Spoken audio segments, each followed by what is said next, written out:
Sir in case మనము Bharat retaliatory tariffs కనుక మనం ఇంపోజ్ చేస్తే యుఎస్ ఇండియా రిలేషన్స్ మరింత స్ట్రెయిన్ అవుతాయంటారా? ఇక మనకు స్ట్రెయిన్ అవుతాయి, కానీ స్ట్రెయిన్ కావద్దు అనుకుంటున్నాం. ఎందుకంటే మన వాళ్ళు గత 10 ఏళ్లుగా ఒక భ్రమలలో ఉన్నారు.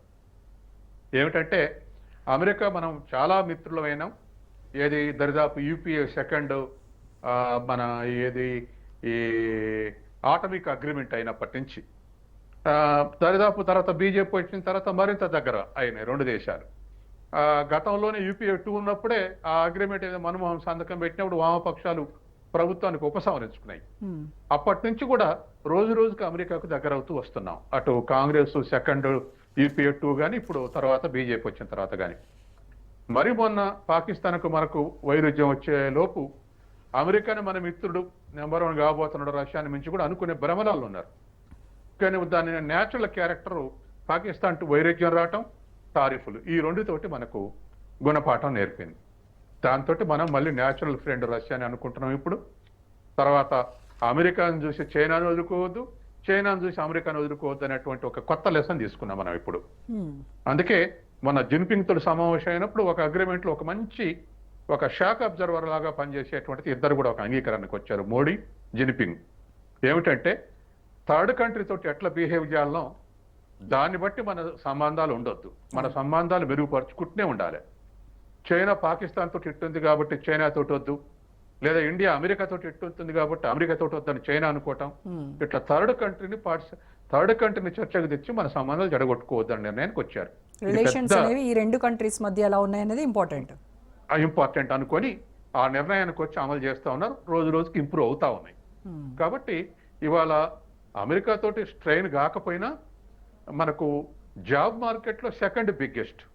ఎందుకంటే యుఏ అరబ్ ఎమిరేట్స్ తర్వాత అక్కడ 90 లక్షల మందికి ఉద్యోగస్తులు ఉన్నారు మన వాళ్ళు. ఆ తర్వాత అమెరికాలోనే ఉన్నారు. దరిదాపు 25 నుంచి 30 లక్షల మంది ఉద్యోగస్తులు, 50 నుంచి 60 లక్షల మంది జనాభా ఉన్నారు. కాబట్టి మనం దాన్ని ఏం పోగొట్టుకోం. కాకపోతే ఎట్లాగే కొంత ప్రెషర్ అనుభవించాల్సి వస్తుంది. కొన్ని డిసడ్వాంటేజెస్, కొన్ని అడ్వాంటేజెస్, ఇటువంటి అన్ని తోటి కూడా మనం కూడా జాగ్రత్త పడుతున్నాం. ఎందుకంటే ఇప్పుడు డిఫెన్స్ ఇంపోర్ట్స్ గతంలో అమెరికా నుంచి వచ్చేది 3% మన టోటల్ డిఫెన్స్ ఎక్విప్మెంట్ లో, ఇప్పుడు 20% పెరిగినాయి. అట్లాగే రష్యా తోటి 70% ఉండే, ఇప్పుడు 36 వరకు తగ్గినాయి. ఫ్రాన్స్ నుంచి 30% ఉన్నాయి, పెరిగినాయి. కాబట్టి మనం ఈక్వల్గానే ట్రీట్ చేస్తున్నాం ఏ దేశంతో అయినా, అవసరాన్ని బట్టి, టెక్నాలజీని బట్టి, టెక్నాలజీ ఆఫ్ జనరేషన్స్ని బట్టి మనం ఈ ట్రేడ్ రిలేషన్స్ కానీ బయలాటరల్ రిలేషన్స్ కానీ మనం నిర్ణయించుకుంటున్నాం. ఇప్పుడు ఈ టారిఫ్స్ రష్యాను ప్రెషర్ చేయడంలో చాలా ఎఫెక్టివ్గా ఉన్నాయి. అంటే మరి ఇండియా ఆయిల్ పర్చేజెస్ ఏమైనా తగ్గాయంటారా పోస్ట్ ఆగస్ట్లో 2025? ఈ టారిఫ్లు అన్న తర్వాత తగ్గినాయి. మనకు డైలీ దరిదాపు 4-5 lakhs బ్యారల్స్ వచ్చాయి డైలీ ఇంపోర్ట్స్. అది మినిమం లెవెల్ వచ్చే వరకు 1.6 బ్యారల్స్కి తగ్గినాయి. మళ్ళీ నిన్న మొన్న ఒక 4-5 రోజుల్లో మళ్ళీ పెరిగాయి, ఈ మధ్య పెరిగాయి. అంటే కొన్ని పత్రికలు అయితే అమెరికాను లెక్క చేయకుండానే మన డీలర్స్ దిగుమతి చేసుకుంటున్నారని రిపోర్ట్ ఇచ్చాయి. ఏదేమైనా మొత్తం మీద ఒక బార్ అది 1.5 దగ్గరనో 2 దగ్గరనో మన అవసరాలు తీరే మేరకు దిగుమతి చేసుకోవాల్సిన అవసరమే ఉంది. ఎస్, ఇండియన్ అమెరికన్ కమ్యూనిటీస్లో కావచ్చు, అలాగే కీ స్టేట్స్ అయినటువంటి నార్త్ కరోలినా, టెక్సాస్, ఇలినాయిస్, వీటిలో ఈ ఇష్యూ ఏమైనా పొలిటికల్ ఇంపాక్ట్ ఏమైనా ఉంటుందంటారు?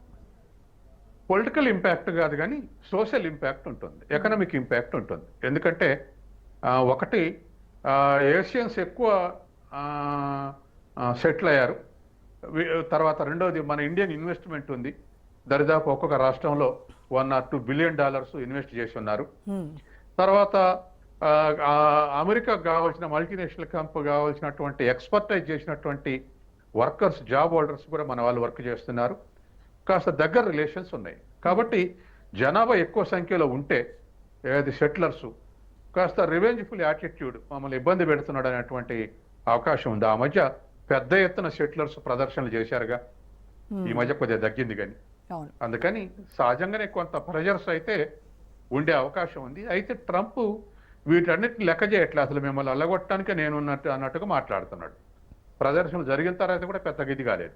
కానీ మళ్ళీ ఆ తర్వాత H1B వీసాల్లో లేదు లేదు ఎప్పుడు 65,000 ఇస్తున్నాం, ఈసారి 1,30,000 మందికి ఇస్తామని ప్రకటించారు. ఆ, తర్వాత స్టూడెంట్స్ వీసా కూడా. తర్వాత ఇట్లా కొన్ని మళ్ళీ డైల్యూట్గా చేస్తూ మాట్లాడాడు. మళ్ళీ మామూలు రిలేషన్స్కి వస్తాయి అనుకున్నాం. మళ్ళీ ఇప్పుడు మళ్ళీ కొత్త రూల్ తెచ్చాడు. ఏది అక్కడ ఉండటానికి వీలు లేదు అని చెప్పేసి మళ్ళీ ఒక కొత్త రూల్ తెచ్చాడు. ఇలా అప్ అండ్ డౌన్స్ వాళ్ళ రూల్స్ వర్కౌట్ అవుతున్నాయి. స్టెబిలైజ్ చేసే వరకు రిజల్ట్ ఎటువంటిదో మనం చూడాలి. అండ్ 2026లో మిడ్ టర్మ్స్ ఉన్నాయి కదా, అక్కడ దాంట్లో ఏమైనా ఇవి ఏమైనా కీ రోల్ ప్లే చేస్తాయంటారు? ఖచ్చితంగా ఉంటుంది కదా. మొదటి నుంచి కూడా ట్రంప్కు సపోర్టర్స్ నేటివ్ అమెరికన్సే. డెమోక్రాట్స్కు వలసదారులందరూ డెమోక్రాట్ సపోర్ట్ చేస్తున్నారు జనరల్గానే. ఎందుకంటే I will make America great అని, తర్వాత డాలర్ వరల్డ్ని రూల్ చేయాలని, ఇటువంటి అన్నిటికీ అమెరికన్స్ ఇష్టపడతారు కదా, నేటివ్ అమెరికన్స్. కాబట్టి సహజంగానే నేటివ్ అమెరికన్స్ రిపబ్లికన్ వైపు ఉండే అవకాశం ఉంది. అదర్స్ బైడెన్ తోటి ఉండేటువంటి డెమోక్రాట్స్ తోటి ఉండేటువంటి అవకాశం ఉంది. ఆ డిఫరెన్స్ కొంత అవుపడేటువంటి అవకాశం ఉంది. మన న్యూయార్క్లో కూడా అది అవుపడదు కదా మమ్దాని గెలిచినప్పుడు. కాబట్టి సహజంగానే అవి కొంత మేరకు అయినా ఎంత రియాక్ట్ అయినా వీళ్ళున్నది అంత కలిస్తే కూడా 24%. కాబట్టి వీళ్ళ రియాక్షన్ మళ్ళీ అది కూడా చీలికి ఉంది. మళ్ళీ సెటిలర్స్ లో కూడా అటు ఇటు సపోర్ట్ చేసే వాళ్ళు కూడా ఉన్నారు. అబ్సల్యూట్ గా డెమోక్రట్స్ తోటే లేరు. అక్కడ పోయినాక పొలిటికల్ ఫిలాసఫీ ఇవి కూడా పనిచేస్తాయి. ఇక కేవలం టారిఫ్లు చూసే వీళ్ళు పొలిటికల్ పార్టీ అఫిలియేషన్ పెంచుకోలేదు. అక్కడ వాళ్ళ పాలసీస్, వాళ్ళ ప్రణాళికలు చూసి అట్లా అట్రాక్ట్ అయి పనిచేస్తున్నటువంటి వాళ్ళు 2 పార్టీలలో ఉన్నారు. ఇప్పుడు ఉదాహరణకు వ్యాన్స్ గతంలో పనిచేశాడు కదా వైస్ ప్రెసిడెంట్ గా. కాబట్టి రెండు ప్యానల్స్ లో ఉన్నారు.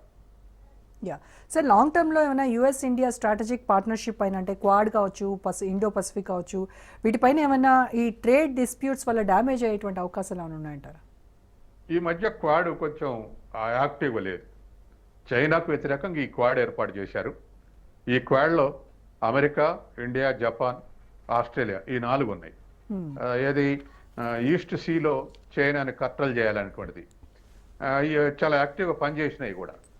తర్వాత తైవాన్ చైనా విషయాలు కూడా తైవాన్కు ఫేవరబుల్గా వ్యవహరించినాయి. తర్వాత మోడీ కూడా ఒక స్టేట్మెంట్ ఇచ్చాడు.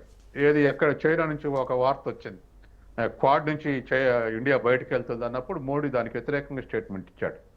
ఇతర దేశాలను బట్టి మా నిర్ణయాలు ఉండవు, మా నిర్ణయాలు మాకే ఉంటాయని. అంటే క్వాడ్లో కొనసాగుతాం అనేది దాని ఉద్దేశం. ఏదైనా యాక్టివ్ పార్టిసిపేషన్ లేదు ఈ మధ్య కాలంలో, ఇండియన్ పార్టిసిపేషన్ ఎగనెస్ట్ చైనా ఈ క్వాడ్. తర్వాత ఇంకా ఏదన్నా ఇంకొక బ్లాక్ కూడా ఏర్పాటు చేయబోతున్నారు అమెరికా, రష్యా, ఇండియా, చైనా అని ఒక అనధికార వార్త వచ్చింది. అది నిజమని అనిపించట్లేదు నాకు. ఎందుకంటే G7 లో యూరోప్ వాళ్ళ డామినేషన్ ఉంది కాబట్టి G5 పెట్టి ఒక సమగ్రమైనటువంటి గ్రూపు తయారు చేయాలని అంటున్నట్టుగా వార్తలు వచ్చినాయి. కానీ అవి నమ్మశక్యంగా లేవు. ఏదో ఒక నూకండ కార్ల నుంచి అటువంటి న్యూస్ వస్తుంటాయి. Right sir, thank you so much Satyam garu. Right, ఇది ఇవాల్టి స్పెషల్ డిబేట్. స్టేట్